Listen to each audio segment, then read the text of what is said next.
Você presta atenção naquilo que você fala? Nós prestamos atenção no que dizemos a cada minuto, a cada segundo? Hoje nós estudaremos um pouquinho sobre isso. Continuamos estudando o Evangelho por Emmanuel, estamos no evangelista Mateus ainda, e hoje nós vamos estudar o último texto de Emmanuel sobre o capítulo 5, versículo 16. Da mesma forma, brilhe a vossa luz diante dos homens, para que vejam as vossas boas obras e glorifiquem vosso Pai que está nos céus. E o título de Emmanuel de hoje é Luz e Silêncio. Está no livro Abrigo, editora IDE, capítulo 7. Mas você também encontra esse texto, além desses dois lugares que eu citei, você encontra no Google. Basta digitar o título que vai sair lá no Google e você vai poder ter acesso. Luz e silêncio. O que passa na nossa cabeça quando a gente fala, como assim luz e silêncio? Como que quando você fala em luz, o que vem na sua cabeça? Só energia? O sol? Você já parou para pensar que o sol ilumina todo um planeta sem falar nada? Ele tem a luz dele própria e não precisa falar nada, mas olha a importância dele. Mesmo sem trazer uma só palavra de reflexão, ele nos alimenta, ele nos permite sobreviver. Então, a luz, ela tem um sentido muito importante. Quando Jesus fala que, da mesma forma, brilha a vossa luz, é uma proposta que quanto mais luz a gente conseguir emitir através do nosso esforço, através do nosso estudo, do nosso trabalho, lembrando que Emmanuel sempre nos lembra que precisamos trabalhar. É muito importante trabalhar. Quanto mais nós conseguirmos acender a nossa luz, menos nós vamos precisar falar. Palavras desnecessárias. Essa é a proposta. Vamos começar a ler. O mestre, que nos recomendou situar a lâmpada sobre o velador, também nos exortou, de modo incisivo, brilha a vossa luz diante dos homens. Conhecimento evangélico é só na alma.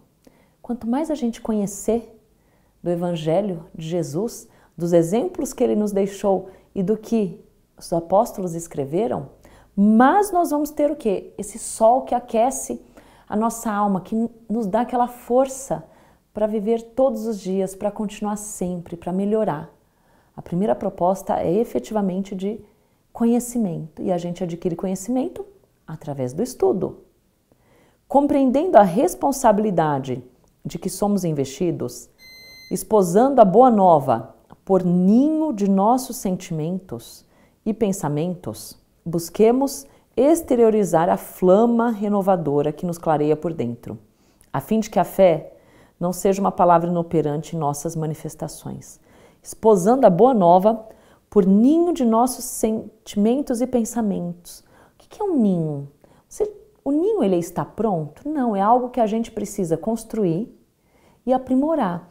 Então, esposando a boa nova é o Evangelho, são os ensinamentos de Jesus, por ninho de nossos sentimentos e pensamentos. Vamos nos renovar, vamos nos transformar através dessa proposta de Jesus, dos ensinamentos, principalmente dos exemplos de Jesus. Para quê?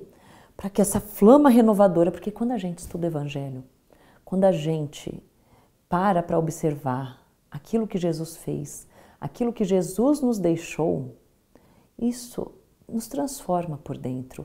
Sabe aquele sentimento que você fala assim, estou renovada, parece que nasce uma força interior de nós que nos dá disposição a cada dia, a cada dificuldade.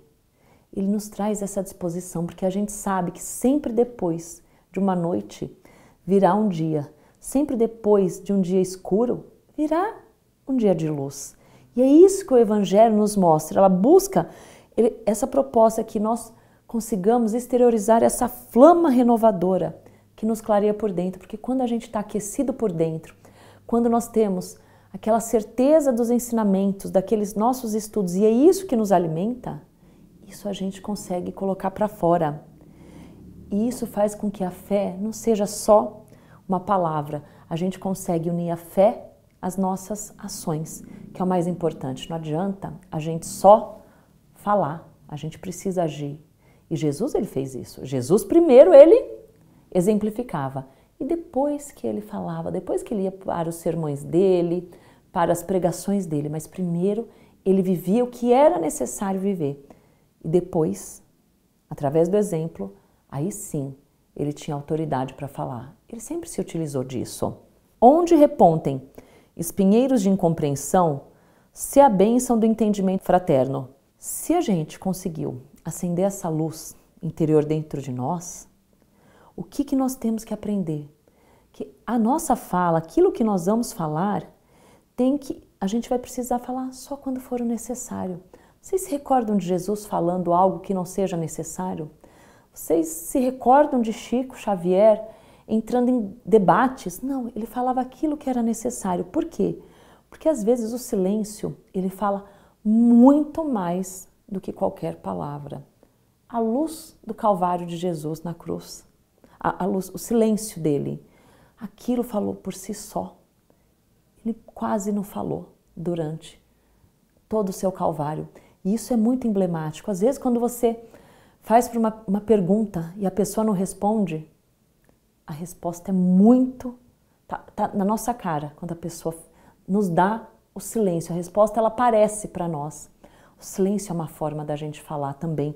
É uma forma da gente usar as palavras somente quando elas são necessárias. Porque muitas vezes elas não vão ser necessárias. A proposta aqui é quanto mais a gente consegue aumentar a nossa luz, quanto mais a gente consegue melhorar, a gente não precisa utilizar palavras desnecessárias, a gente não precisa soltar uma palavra sem pensar. Vamos pensar, vamos usar as palavras de forma menos excessivas. Essa é a proposta. Então, onde repontem espinheiros de incompreensão, se a bênção do entendimento fraterno, vamos mudar a atitude. Onde esbraveje a ofensa, seu perdão que a serena edifica.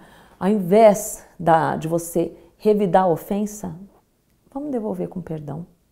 Se a gente ainda não der conta, vamos devolver com silêncio, porque aquele silêncio também vai fazer que a gente consiga se acerenar, se a gente ainda não dá conta de conter nossa língua, porque é difícil. Vamos utilizar a proposta que André Luiz nos ensinou, Emmanuel, né? André Luiz, aliás, vamos beber um copo de água e ficar com ela na boca. Espera, porque é um silêncio que nós estamos sendo obrigados, porque nós estamos com a água na boca, mas que ele vai nos ajudar, ele vai evitar que a gente solte uma palavra inadequada para aquele momento. Porque a palavra, ela tem força e a gente precisa aprender a usá-la no momento certo. E quando a gente não sabe o que falar, silenciamos. Às vezes é muito melhor. Onde a revolta incendeie corações, se a humildade que restaura a serenidade e a alegria. Se a gente está perto de alguém que está revoltado, para que nós vamos colocar mais fogo ainda? Não! Vamos tentar restaurar a serenidade, a alegria, trazer outra perspectiva para aquela pessoa. Onde a discórdia ensombre o caminho, se a paz que se revela no auxílio eficiente e oportuno. São propostas, aqui Emmanuel nos traz propostas de brilhar a nossa luz efetivamente, mas para quê? Vocês percebem que prevalece o espírito sobre a matéria quando a gente consegue fazer isso. Não olvidemos que a luz brilha dentro de nós, não vamos nos esquecer disso. Não lhe ocultemos os raios vivificantes sob o espesso velador do comodismo, nas teias do interesse pessoal. A luz está dentro de nós, mas não vamos permitir que o nosso comodismo, às vezes a nossa preguiça, ela faça com que a gente canalize essa nossa luz simplesmente para o interesse pessoal. Não, porque aqui o nosso mestre Jesus disse: brilha a vossa luz diante dos homens, para que vejam as vossas boas obras. Entretanto, não nos esqueçamos igualmente de que o sol alimenta e equilibra o mundo inteiro sem ruído, amparando o verme e a flor, o delinquente e o santo, o idiota e o sábio, em sublime silêncio. Ele não escolhe a quem ele vai iluminar, a quem ele vai aquecer. Ele está lá, disposto a dar o melhor dele para todos, cada um no seu grau de evolução. Não suponhas que a lâmpada do Evangelho possa fulgurar através de acusações ou amarguras. O caminho não são as acusações nem as amarguras.